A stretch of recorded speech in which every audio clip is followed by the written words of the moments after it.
Hola, bienvenidos. Vamos a ver un tema muy prevalente y muy común en la práctica clínica, tanto en el paciente que viene a la guardia, que es un motivo de consulta frecuente en la guardia, como el problema en pacientes internados, sobre todo aquellos que tienen factores de riesgo que ya vamos a ver. Acá el nombre es delirio, pero otro nombre con el que se lo puede tomar es síndrome confusional agudo, mal llamado DOTE, por la jerga usual, que no es el término correcto. Cuando hablamos de un paciente confuso, número uno tenemos que ver si el paciente realmente está confundido o es otro tipo de lesión que ya vamos a repasar, que puede plantearse como diagnóstico diferencial. ¿Qué piensa de su problema? O sea, si tiene introspección, sabe lo que le está pasando. Si en el caso que el paciente tenga un cuadro confusional, tratar de establecer cuál es la causa y si puede revertirse. Aquí vemos en esta diapositiva una de las tantas clasificaciones que en este caso es la escala de sedación y agitación de Richmond, que se ve ahí como RASS, en el cual define 0 como que es el estado de conciencia o una alerta que es normal, y vamos a ir siendo para -1, -2, -3 hasta -5, que sería el coma, o hasta el +1, 2, 3 o 4, en el cual el grado 4 sería un paciente excitado, combativo, violento, que puede poner en riesgo su vida y la de los demás. Por lo tanto, podemos clasificarlos de esta manera o la que ustedes consideren. Para homogeneizar un poquito los términos, en la literatura hay varios términos que pueden hacer referencia a esto y que pueden utilizarse como sinónimos. En la jerga está confuso o estado confusional, o a su vez puede referirse como cambios en el estado mental, en el cual vamos a ver que otro término es el delirio, y todos se refieren a lo mismo, ¿no? Que básicamente no es una cuestión psicológica, sino que es un síndrome orgánico cerebral, es inespecífico porque es un síndrome, y se altera el estado de conciencia, puede estar en más o en menos, como vimos en la diapositiva anterior. El paciente puede estar hiperalerta, muy atento, puede tener alteraciones de la percepción de su entorno, puede tener alteraciones en su pensamiento, puede tener fallos en la memoria, no recuerda cosas recientes ni pasadas, puede tener actitudes o conductas psicomotoras, alteraciones de la emoción y del ciclo sueño-vigilia. Muy importante, ¿por qué? Porque es prevalente. Fíjense que es hasta el 20% de motivo de consulta en sala de guardia, y por supuesto que la mayor población de riesgo es la población añosa. Es muy frecuente ver en las guardias un paciente adulto que ingresa por un cuadro confusional, y fíjense que el 40% de los sujetos de más de 70 años que se internan tienen habitualmente un cuadro confusional o un delirio. Respecto a la morbimortalidad, fíjense que los que ingresan con delirio tienen una mortalidad alta, por lo tanto, el paciente que está confuso no es solamente está confundido, sino que tiene un mayor riesgo de tener morbilidad y mortalidad en el contexto de su estudio e internación. Fíjense que la mortalidad es bastante alta, considerando la causa cualquiera sea la internación, y bueno, y el delirio o el cuadro confusional puede ser motivo en muchos casos de el prolongamiento de la internación con todo lo que implica estar más tiempo internado, ¿no? Mayor discapacidad, por otro lado, o mayores complicaciones. Tenemos varias maneras de enfocar el problema del delirio, que puede ser realmente un fenómeno agudo, y esto es que nunca había existido antes, en el cual puede ser primariamente neurológico, ejemplo, una encefalitis, una meningitis, o puede ser secundario a una hiponatremia, por decirlo de alguna manera, en un paciente que tiene alguna enfermedad intercurrente o alguna comorbilidad. En el caso de las formas crónicas, el dato más común es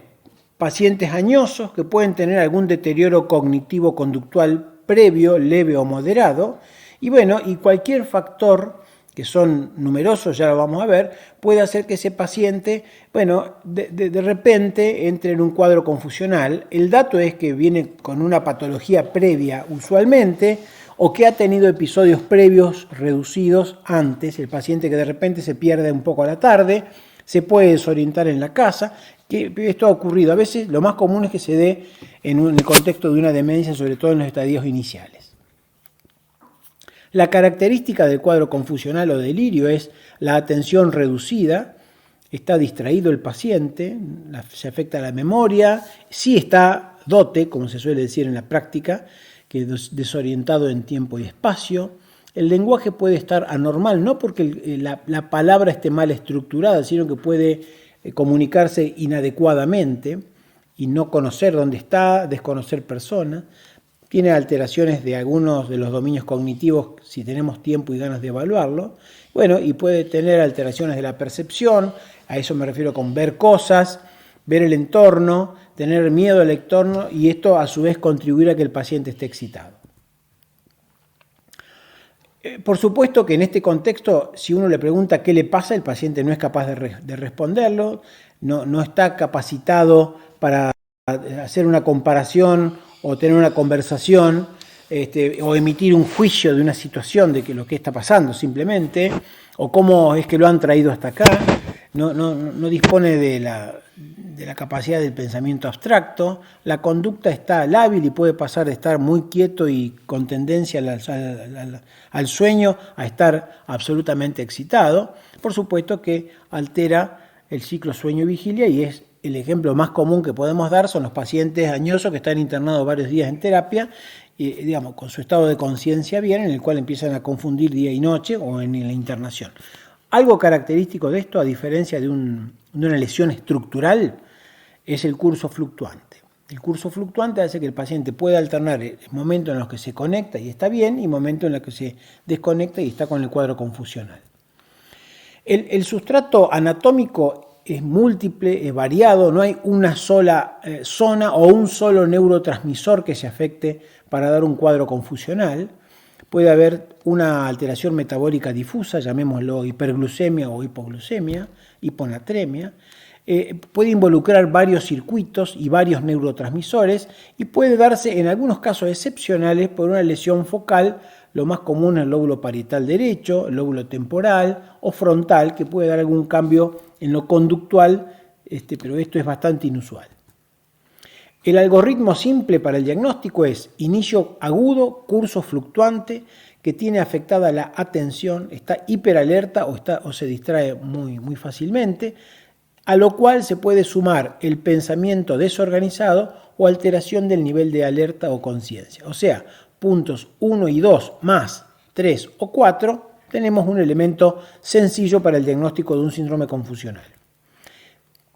Identificar los factores predisponentes es muy importante porque nos va a contextualizar el problema. No es lo mismo una persona de 23 años sin antecedentes que entre por un cuadro confusional, que uno normalmente piensa una intoxicación, un síndrome meningio, una encefalitis, a un paciente que tenga un deterioro cognitivo y que de repente o sea añoso y que tenga algún factor de confusión,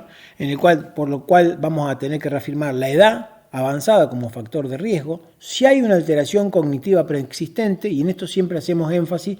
que el paciente puede tener un déficit cognitivo leve que puede pasar aún desapercibido para el entorno directo, porque es una persona que no tiene una actividad que desarrolla en el exterior, que no se desenvuelve tomando ómnibus ni haciendo actividades complejas, entonces en su rutina puede estar, y esto puede, expresarse de un momento para el otro, en las situaciones postquirúrgicas, en cualquier enfermedad crónica, la EPOC, la diabetes, etc. Y otros factores predisponentes son las alteraciones sensoriales. Decíamos recién, una persona internada 7 días en una habitación, con lo cual pierde la idea de día y noche y del contexto, va a tener alteraciones sensoriales. No solo eso, sino que el paciente que tenga hipoacusia, mala visión, puede ser otro factor, deshidratación o malnutrición, consumo de psicofármacos de cualquier manera, no solo drogas. La deprivación de sueño es un factor muy importante, o estar en un lugar desconocido puede ser algo que el paciente se excite y se confunda. Entonces, un abordaje sistemático para el diagnóstico diferencial que tenemos que tener en cuenta inicialmente, que en un paciente entra a la guardia confuso, y digo la guardia porque es el lugar donde generalmente, porque es un cuadro agudo, Bueno, vamos a tener causas primarias, como el trauma, que puede estar el antecedente, una lesión estructural, como un ACV, una infección, como una meningitis, encefalitis, cualquier otro trastorno de otra naturaleza o autoinmune, como para decirles ejemplo, una encefalitis autoinmune, causas metabólicas por fármaco, electrolitos, endocrino, tiroidea, por ejemplo, insuficiencia hepática, cualquier infección del sistema nervioso o infección sistémica como la sepsis, o causas psiquiátricas en pacientes psiquiátricos como una psicosis o un episodio maníaco. Los factores precipitantes que tenemos que advertir en el interrogatorio, en la historia clínica, no podemos pasarlo por alto y vamos a tener que siempre preguntar drogas nuevas, sobre todo de algunos que son muy proclives a confundir a los pacientes, como la L-Dopa, algunos antibióticos, anticolinestérásicos, fármacos que se dan a las personas añosas para la retención urinaria, que son anticolinérgicos, anestesia reciente, corticoides, que pueden producir un cuadro confusional, o no olvidarse del retiro de drogas también. Paciente que viene tomando una benzodiazepina y se la retira de golpe porque no la compró, no tuvo dinero, la cuarentena o lo que sea, hay que tenerlo en cuenta, alguna toxina, el mismo dolor puede ser un cuadro precipitante de confusión, y así como la constipación prolongada o la retención urinaria, que no son más que desencadenantes. Para ir terminando, vamos a repasar los factores de riesgo que incrementan la vulnerabilidad para desarrollar estos cuadros confusionales. Habíamos dicho que la edad avanzada, una demencia previa o un deterioro cognitivo previo, alteraciones funcionales, la multimorbilidad en estos pacientes, la malnutrición o el abuso de sustancias o de psicofármacos. Y finalmente, para tener en cuenta qué elementos clínicos nos pueden hacer orientar a nosotros como indicadores de la patología subyacente causal del cuadro confusional. Podemos evaluar la temperatura, el pulso, respiración y presión arterial y saturación de oxígeno, todos elementos que en su alteración en más o en menos, podemos ver el slide y ustedes lo pueden poner en pausa para verlo, las diferentes causas que pueden ser las motivadores de este desorden de los signos vitales. Con esto terminamos la primera parte.